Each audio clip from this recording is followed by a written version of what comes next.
ગુજરાત સરકાર દ્વારા દર વર્ષે ખેલ મહાકુંભનું આયોજન થાય છે, જેમાં વિદ્યાર્થીઓની સાથોસાથ સામાન્ય લોકો પણ વિવિધ રમતમાં ભાગ લઈ તે માટે રમત ઉત્સવનું આયોજન થાય છે। ખેલ મહાકુંભ અંતર્ગત જિલ્લા કક્ષાની રસ્તા ખેંચ સ્પર્ધા યોજાઈ, જેમાં કચ્છમાંથી 8 જેટલી ટીમોએ ભાગ લીધો હતો। કચ્છ જિલ્લામાં પ્રથમ વખત સિનિયર સિટીઝન મહિલા અને પુરુષની ટીમોએ પણ રસ્તા ખેંચમાં ભાગ લીધો હતો। રમતગમતને પ્રોત્સાહન અને સિનિયર સિટીઝન લોકોનું આરોગ્ય તંદુરસ્ત રહે તેવા ઉદ્દેશ સાથે રસ્તા ખેંચનું આયોજન કરાયું હતું, જેમાં પુરુષ ટીમમાં માધાપરની ટીમ વિજેતા જાહેર થઈ છે, જ્યારે મહિલાઓમાં સર્જન કાસા ટીમે વિજેતા જાહેર થઈ છે। એમએસવી હાઈસ્કૂલમાં સમસ્ત કચ્છની 40 અને 60 વર્ષ ઉપરના ખેલાડીઓને સાથે મળી અને આ ટુર્નામેન્ટનો આજનો કાર્યક્રમ હતો। એની અંદર 60 વર્ષની ઉપરની 3 ટીમો હતી। એની અંદર એક રાપર, ભુજ અને માધાપર, એમાં ત્રણેય ટીમને ઉત્સાહપૂર્વક ભાગ લીધો અને સારા આ પહેલી વખત આ ગ્રાઉન્ડની અંદર 60 વર્ષની ઉંમરના રસ્સા ખેંચની અંદર પહેલી વખત ભાગ લીધો। હાલ આજે જે ખેલ મહાકુંભ 3.0 જે એમએસવી હાઈસ્કૂલમાં જિલ્લા કક્ષાનો રસ્સા ખેંચની સ્પર્ધા છે, એમાં અમારી સોસાયટી સર્જન કાસાની ટીમ 40+ એ અમે ઉતારી છે અને આજે અમે જિલ્લા કક્ષાએ વિનર થયા છીએ। 40 વર્ષ ઉપર અને 60 વર્ષ ઉપર ભાઈઓ અને બહેનોની સ્પર્ધાનું આયોજન અત્રે એમએસવી હાઈસ્કૂલમાં કરવામાં આવેલું। જૂનાગઢ, ગીર સોમનાથ અને અમરેલી જિલ્લાના માલધારી સમાજ દ્વારા જાતિ પ્રમાણપત્રના મુદ્દે જૂનાગઢ કલેક્ટરને આવેદનપત્ર આપવામાં આવ્યું હતું। માલધારી સમાજ દ્વારા અનુસૂચિત જનજાતિના પ્રમાણપત્રો માટે અરજીઓ કરવામાં આવી છે। તેમ છતાં જૂનાગઢ, ગીર સોમનાથ અને પોરબંદર જિલ્લામાં વસતા રબારી, ભરવાડ અને ચારણ સમાજના લોકોને હજુ સુધી અનુસૂચિત જનજાતિના પ્રમાણપત્રો નથી મળ્યા। ગીર, બરડો, આલેચ, હાલાર અને બારાડી પંથકના માલધારીઓએ ચીમકી આપી છે કે જો આગામી 10 દિવસમાં તેમની માંગણીનું નિરાકરણ નહીં આવે તો 1 ફેબ્રુઆરીથી આદિજાતિ વિકાસ વિભાગનો ઘેરાવ કરવામાં આવશે, તેમજ ધરણા અને આંદોલન કરવામાં આવશે। બધા અમારા દાખલા બાળકોને જે અનુસૂચિત જનજાતિ તરીકે સરકારશ્રીએ નિમણૂક કરેલા એને અમારા બાળકોના દાખલા નથી મળતા, માટે અમારા દાખલા પૂર્વજોના હિસાબે મળે એવી અમારી માંગ છે। સરકારશ્રીએ 60 વર્ષ પહેલાના પુરાવા માંગ્યા છે, તો 60 વર્ષ પહેલાના કોઈ પુરાવા અમારી પાસે છે નહીં। સરકારે જે તે વખતે અમને 71-72ની સાલમાં માલધારીઓને થરણાતર કરેલા અને અનુસૂચિત જનજાતિ તરીકે જાહેર કરેલા અને એના અમને પ્રમાણપત્ર પણ મળેલા છે। છેલ્લા 15 વર્ષથી અમને કોઈ પણ જાતનું પ્રમાણપત્ર મળતું નથી। અનુસૂચિત જનજાતિ જે પ્રમાણપત્ર હોય છે એના માટેના અમે બધા અરજદારો છે, પરંતુ છેલ્લા 4 મહિનાથી અમે અરજીઓ કરેલી છે અને જેનો આજ દિન સુધી કોઈ ઉકેલ આવેલો નથી। એ બાબતથી અમે આજે આવેદનપત્ર દેવા માટે આવ્યા છીએ। ગીર સોમનાથ, જુનાગઢ અને અમરેલી વિસ્તારનો જે ગીર વિસ્તાર છે એની અંદર અમે નેસડામાં વસવાટ કરીએ છીએ અને છેલ્લા 7-8 વર્ષથી કોઈ પણ જાતિનું પ્રમાણપત્ર મળેલું નથી। એમાં એક કાર્ય કમિટીની એક નિમણૂક થઈ હતી, જેને અમારા સમાજના લોકોએ પૂરતો સહયોગ આપેલો છે। 24 કલાકમાં બીજી હત્યાનો બનાવ બન્યો છે। વાસણા બાદ શાહીબાગમાં પણ હત્યાની ઘટના બની છે। પોલીસ ચોકી સામે જ આ હત્યાથી ચકચાર મચી ગઈ છે। હોળી ચકલા પોલીસ ચોકી સામે હત્યાની ઘટના ઘટી છે। વિશાલ પટણી નામના રિક્ષા ચાલકની હત્યા કરવામાં આવી છે। ચાઇના ગેંગ દ્વારા આ હત્યાને અંજામ અપાયો હોવાની માહિતી પ્રાપ્ત થઈ રહી છે। પરિવારજનોએ મૃતદેહ સ્વીકારવાનો ઇનકાર કર્યો છે। આરોપીઓ પકડાય અને આરોપીઓ સામે કાર્યવાહી થાય ત્યારબાદ જ જે મૃતદેહ છે તે સ્વીકારવાની વાત પરિવાર દ્વારા કરવામાં આવી રહી છે। પરંતુ ખૂબ જ ગંભીર બાબત કે માત્ર 24 કલાકના અરસામાં જ શહેરમાં વધુ એક હત્યાને અંજામ આપવામાં આવ્યો છે, જે દર્શાવે છે કે શહેરમાં કાયદો વ્યવસ્થાની સ્થિતિ સતત કથળી રહી છે। લોકોમાં ડરનો માહોલ કઈ રીતે ઊભો થઈ રહ્યો છે। આ મામલામાં પરિવારજનોએ હવે મૃતદેહ સ્વીકારવાનો ઇનકાર કર્યો છે અને આરોપીઓને પકડીને કડકમાં કડક કાર્યવાહી કરવામાં આવે, સજા કરવામાં આવે તેની માંગ કરવામાં આવી છે।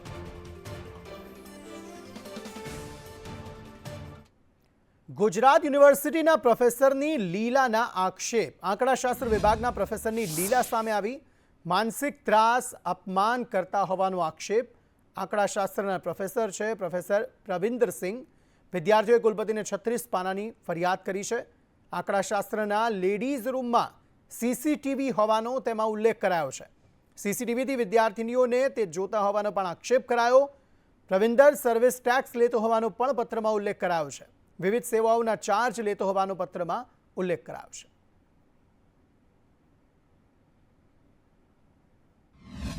શેના માટે કોણે નામ લખીએ કે કોની કમ્પ્લેન્ટ આવી એ તો લખવું પડે ને અમારે કોની આવી મેડમ કોઈ વિદ્યાર્થીને ના હોય કે હોય. હું નામ લખીશ તો સુપ્રીમ કોર્ટનો નહીં CAG નો પણ આદેશ છે કે નામી હોય તો ઇગ્નોર જ કરવાનું. हाँ तो ये प्रमाणे मांगी है। ના ऑफिस से मांगे लीजिए। ભાઈ નહીં આપે.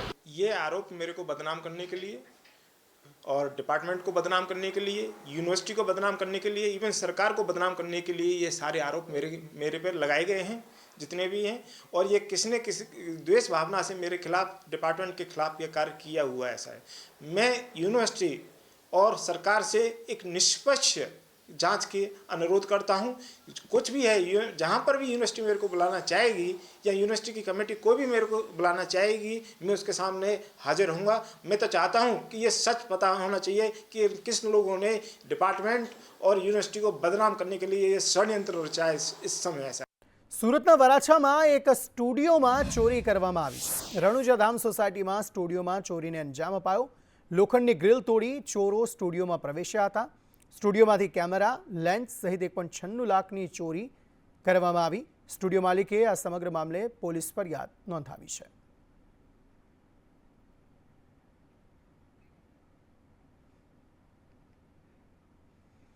આણંદ જિલ્લાના ઉમરેઠમાં 18 વર્ષીય યુવતી સાથે પ્રેમ સંબંધ બનાવી બાદમાં દુષ્કર્મ આચરવામાં આવ્યું હોવાની ઘટના સામે આવી. ઉમરેઠમાં રહેતા પાર્થ રાવળ નામના 21 વર્ષના યુવકે તેની પ્રેમિકાને મારી મમ્મી બોલાવે છે તેમ કહીને પોતાના ઘરે બોલાવ્યો અને ત્યારબાદ પોતાના ઘરે કોઈ ન હોવાથી પાર્થ રાવળે એકલતાનો લાભ લઈ યુવતીની મરજી વિરુદ્ધ બળજબરીથી દુષ્કર્મ આચર્યું. અચાનક બનેલી આ ઘટનાથી ડરી ગયેલી યુવતી પાર્થની ચંગુલમાંથી જેમ તેમ કરીને છટકીને પોતાના ઘરે જઈને આ બાબતની જાણ પરિવારજનોને કરી હતી. જેને લઈને પરિવારજનોએ પોતાની પુત્રીને સાથે રાખી ઉમરેઠ પોલીસ મથકે ફરિયાદ નોંધાવતા પોલીસે પાર્થ રાવળની ધરપકડ કરી છે અને આગળની કાર્યવાહી હાથ ધરી છે. પાર્થ રાજુભાઈ રાવળ રહેવાસી ઉમરેઠ રાવળિયા ચકલા નાઓ તેની સાથે છેલ્લા 6 માસથી સંબંધ ધરાવતા હતા. તેમજ તારીખ 17/1/2025ના રોજ સાંજના 4 વાગે ભોગ બનનારને ફરિયાદીને પોતાની મમ્મી ઘરે બોલાવે છે તેમ કહી પોતાના ઘરે બોલાવી તેની સાથે બળજબરી પૂર્વક બળાત્કાર કરેલ હોવાની હકીકત જણાવતા આ બાબતે ઉમરેઠ પોલીસ સ્ટેશનમાં રેપનો ગુનો રજીસ્ટર કરવામાં આવેલ છે. આરોપીને એરેસ્ટ કરેલ છે. હાલમાં એનું મેડિકલ અને એ બધી પ્રક્રિયા પૂર્ણ કરી વધુ તપાસ હાથ ધરેલ છે. જામનગર શહેરના નિવૃત્ત પ્રોફેસર સાથે 50 લાખની છેતરપિંડીની ઘટના સામે આવી છે. શેર બજારમાં રોકાણથી વધુ નફો કમાવાની લાલચ આપીને એક મહિલા સહિત 3 શખ્સોએ છેતરપિંડી આચરી છે. નિવૃત્ત પ્રોફેસરને ફાઇનાન્સ કંપનીના કર્મચારી તરીકેની ઓળખ આપીને એક મહિલાએ કોલ કર્યો હતો અને કંપની વતી શેર માર્કેટમાં રોકાણ માટે નિવૃત્ત પ્રોફેસરને આગ્રહ કર્યો હતો. બાદમાં કંપનીના મેનેજર તરીકેની ઓળખ આપી અન્ય એક શખ્સનો કોલ આવ્યો હતો. ત્યારબાદ શેર માર્કેટમાં નાણાંનું રોકાણ કરીને વધુ નફો કમાવાની લાલચ અપાઈ હતી.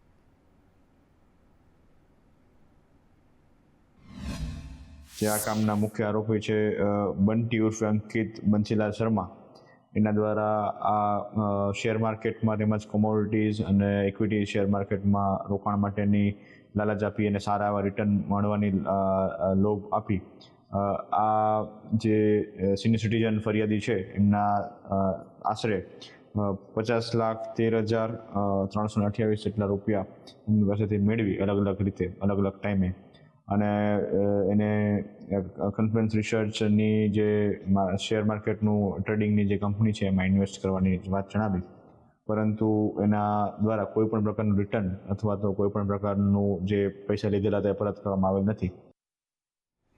આ તરફ રાજકોટમાં એક હેડ કોન્સ્ટેબલ લાંચ લેતા ઝડપાયો છે. રાજકોટ રેલવે પોલીસમાં એસીબીએ સફળ ટ્રેપ ગોઠવી તત્કાલ રેલવે ટિકિટ કાઉન્ટર બહાર જ તેણે લાંચ લીધી હતી.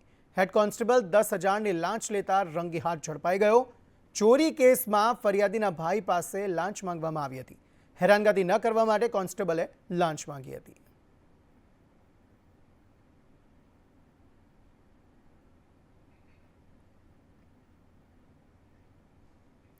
ખેડા જિલ્લાને મળશે અમૂલનો વધુ એક પ્લાન્ટ.